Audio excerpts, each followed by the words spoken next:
Yeah, happy with that. Got it.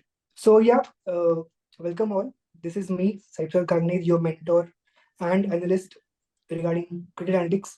And today we have Sybrand Engelbrecht, the middle order batter from the Netherlands cricket team, and he had an impressive season in the last World Cup. So we will break down his analysis in terms of the performance he had and some insights he might share because that was the first Indian tour he went, and regarding that, we'll just discuss. Firstly, Cybrant, thanks a lot. To be honest, it's been an honor to host you.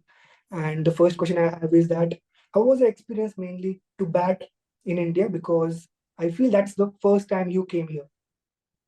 Yeah, a big thanks. Thanks for having me on as well.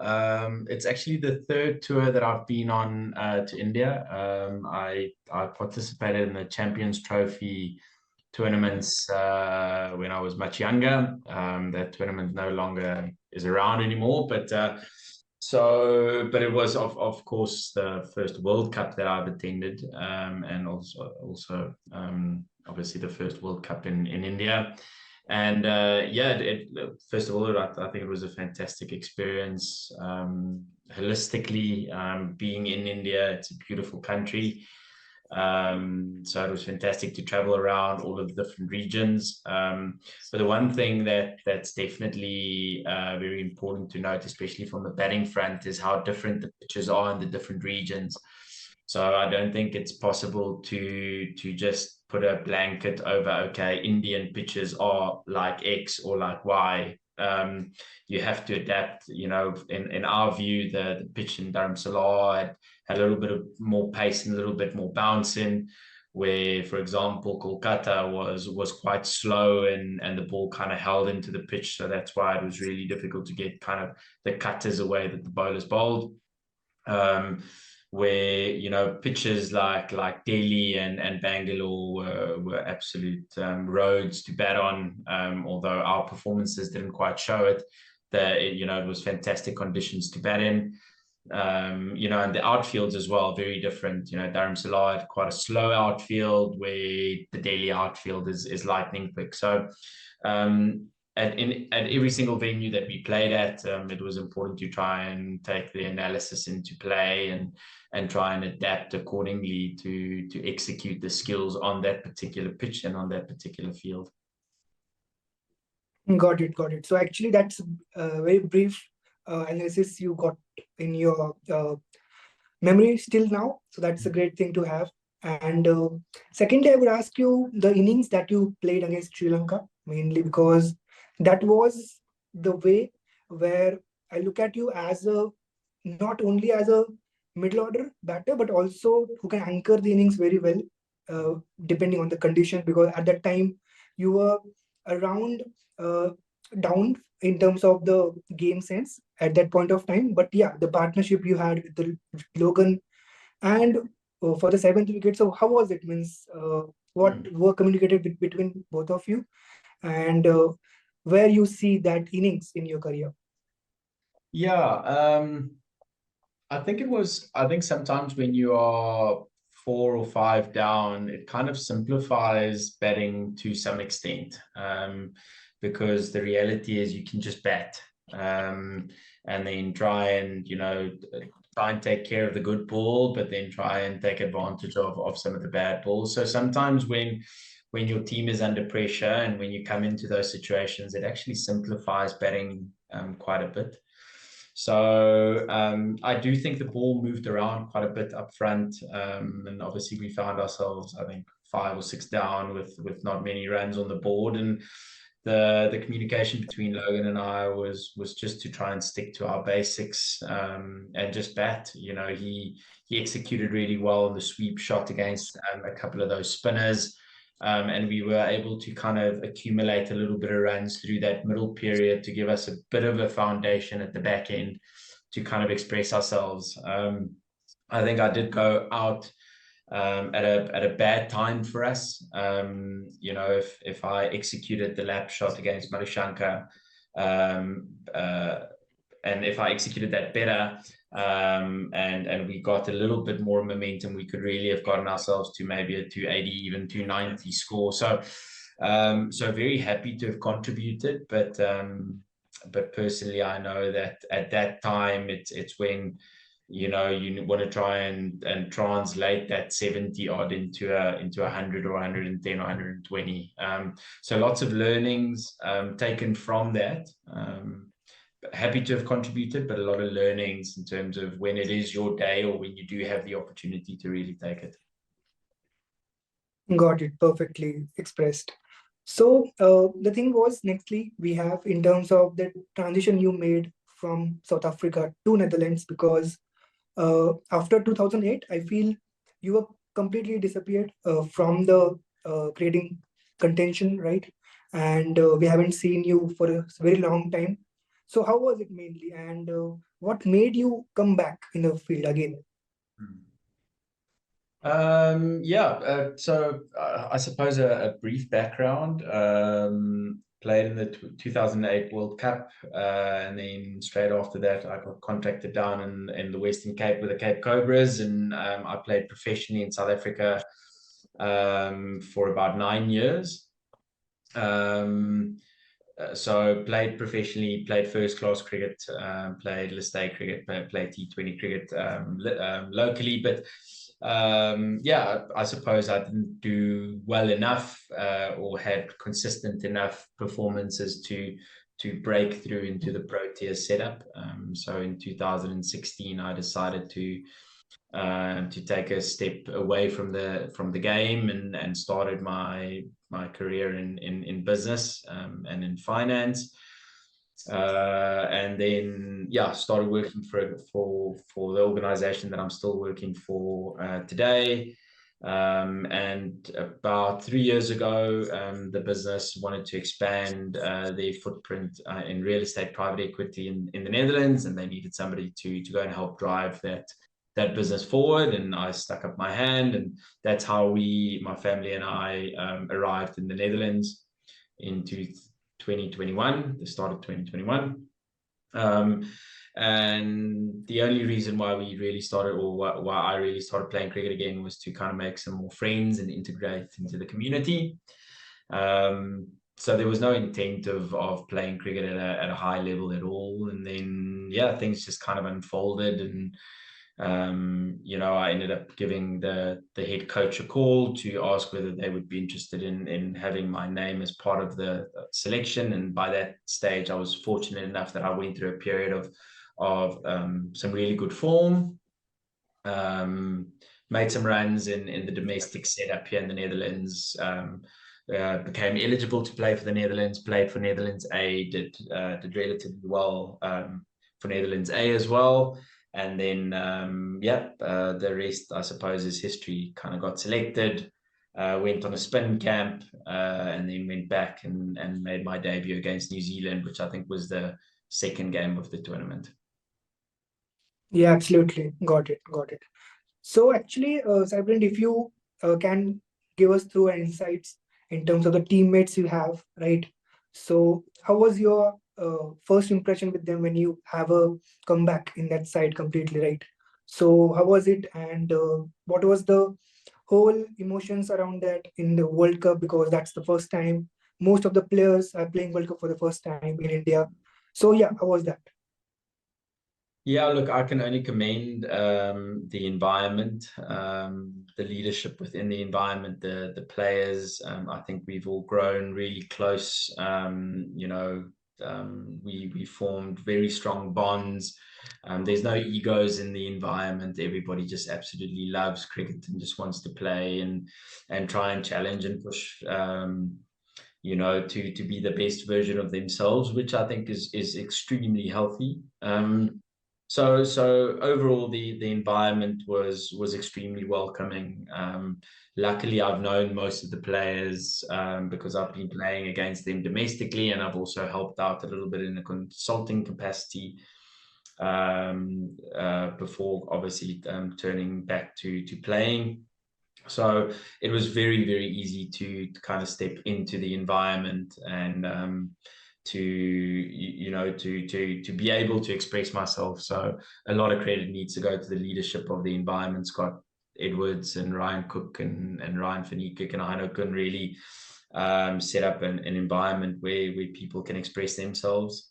So and I think, as to the experience for the players holistically, I do think it was a dream come true for everybody playing in India in the World Cup, and also holding our own. I think personally, from a team perspective, we felt that we should have done a little bit better, but all in all, we played decent cricket, which I think is something that we will look back on and be happy about. So it was an amazing experience as a collective. The teammates are closer to being friends now than they are just teammates. So it was an experience that none of us will, I suppose, ever forget.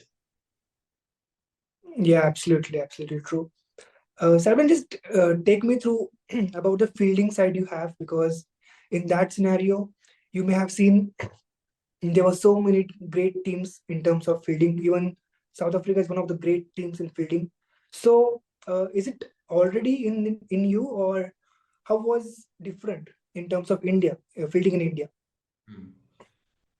Yeah, so I suppose the sport has evolved to such an extent where, especially in 50-over cricket, fielding is such a big and important component of the format, and it's definitely something that Dutch cricket wants to pride itself on. It definitely wants to be, top 3 fielding countries in the world, and I'm fortunate to have always really enjoyed fielding, and it does come as something that I want to do, and to be able to go and express ourselves and have fun on the field, and also be in the hot zones or pressure positions in the field, also contributes. So it was loads of fun, and the Indian conditions, obviously the outfields are second to, I suppose, none. So you can just field with a lot of confidence and pick the ball up and dive around with a lot of ease. So lots of fun for us as a fielding unit, and for me personally. Got it. Yeah, very true. So yeah, I mean, actually, if you have seen mainly, I have evaluated your performance using my own matrices, because in that, many of the uh, outside players, they do have their analysis done with the basic stats, if you know mainly. But I do love to go in depth of that in terms of creating own matrices, because in terms of business and all, you need to create your own matrices, own parameters, own KPIs, right? So I do come up with that as well. I have something in my hand. So in that World Cup mainly as your middle order batter. So I've compared your figures with all the middle order batters in the World Cup, and I figured out you are playing around 56 balls per innings. That means around 9.5 overs. That means the presence is extremely important for a middle order batter, right? So as a middle order batter, what you feel is the most important skill? Firstly, we all know to be present on the crease. That's the first most thing. And what are other factors as a middle order batter you would suggest? Yeah, I suppose that's actually a really good question, because there's many factors that kind of can be, important in the middle overs, and I think adaptability is probably the biggest. You have to be able to play different scenarios. So you can be in a situation where the team is 40 for 3 or 40 for 4, and you need to consolidate and rebuild a base. So that's just accumulating runs at low risk, to try and set up a base to express yourself at the back end. But at a similar vein, you can be 200 for 4, and it's really about putting foot to the pedal to the metal from the word go, and really put the foot on the gas, to get strike rates up, to really get the team going from kind of where it is to that last kind of exponential little bit, to the back end of the game. So you need to have the ability to consolidate, to accumulate, but then also to make sure that if there is positive momentum, to take that on board. So it's a very good time to bat, you need to be able to play spin well, and you need to be able to score at a decent run rate with relative low risk. Which I think, if you look at the best players in the world, their ability to score, at low risk, but to go at 6 and over, is brilliant. So that's where I think the best separate them from the likes, like, for example, myself.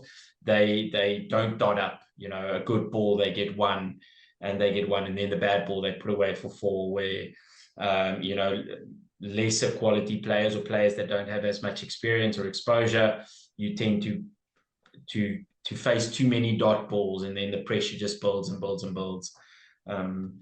So many factors.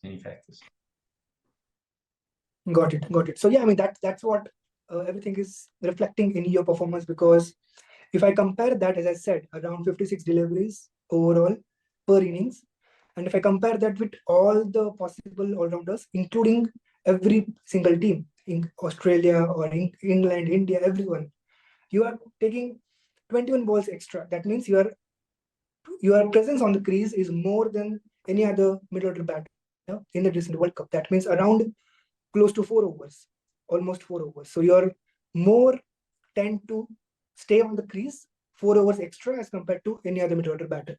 That is the first aspect. Second aspect, as you mentioned about the dot balls, right?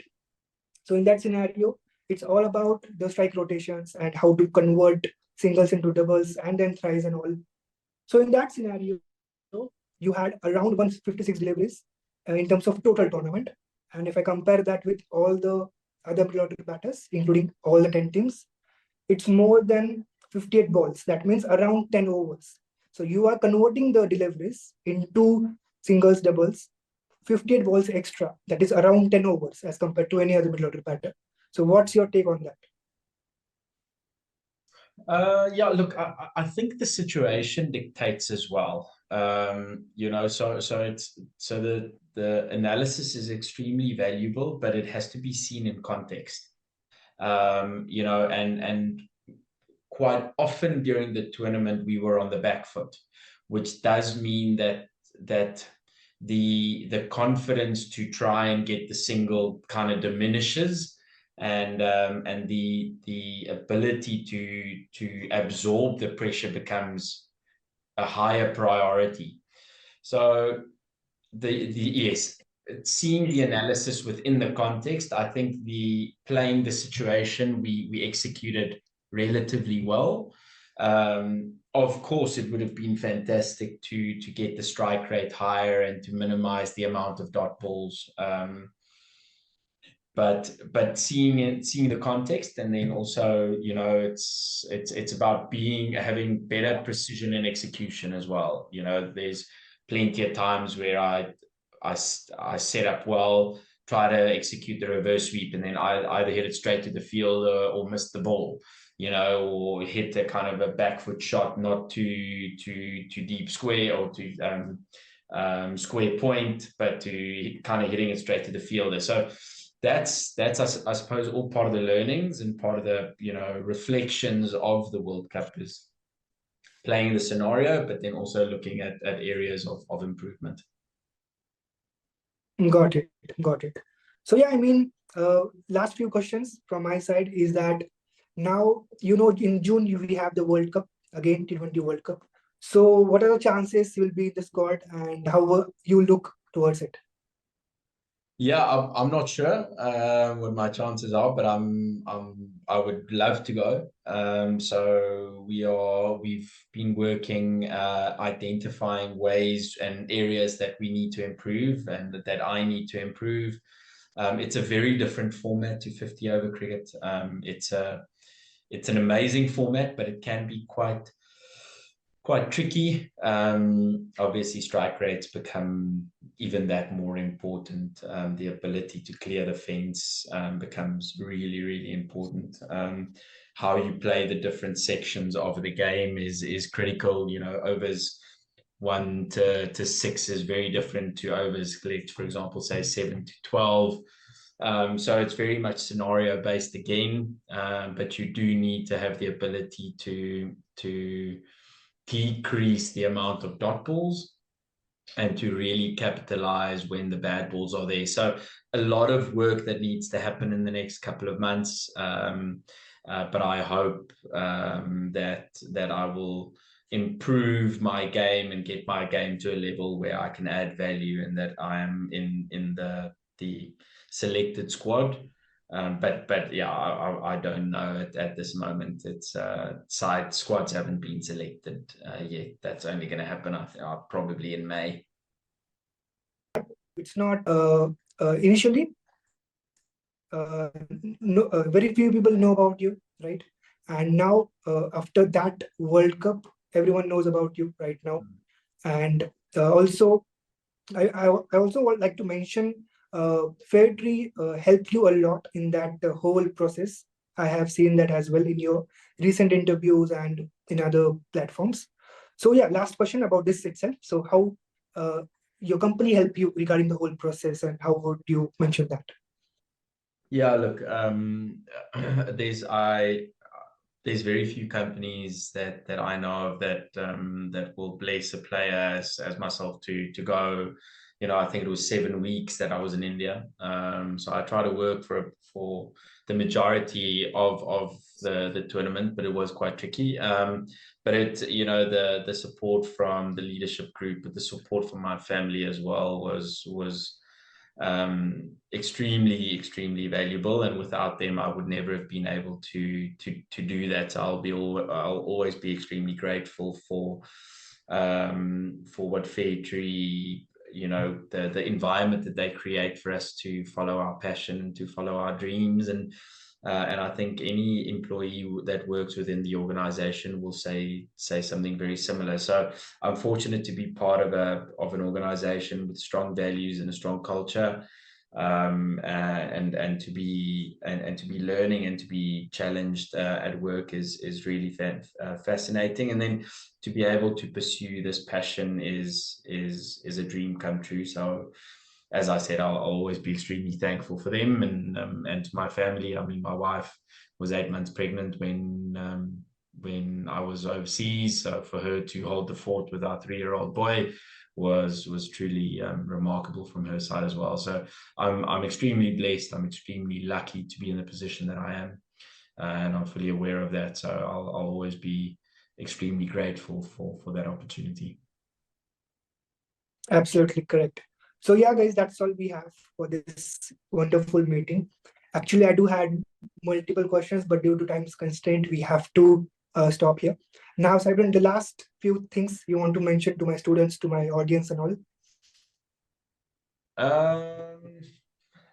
No, I think pursue your passion, and the integration of data into every form of life is just gonna continue. There's exponential growth in the various fields, so hold on tight, be flexible and nimble, but make sure that you do make it part of your everyday journey and everyday thinking, because it really is extremely important in every facet of life, whether that's business or sport. And the amount of analysis that takes place behind the scenes before a game is remarkable. So it's an extremely important field, the field of data analysis, and it's just going to become even more so as time goes on. How generative AI is going to impact it, we'll have to wait and see, but it's an exciting field to be a part of. So enjoy the journey, but be flexible and nimble in your thoughts and ideas. Absolutely correct. So yeah, Sybrand, thanks a lot for your time, to be honest, because it's kind of fan moment for me, because I started watching Netherlands cricket due to Ryan Dennis Carter, if you know him. So he was one of my idols, because he started playing for IPL in 2010 or 2012, around that. So I was around just 10 years around that time. So I started watching cricket around that, and he was one of my idol, and that's how I started following Netherlands cricket a lot.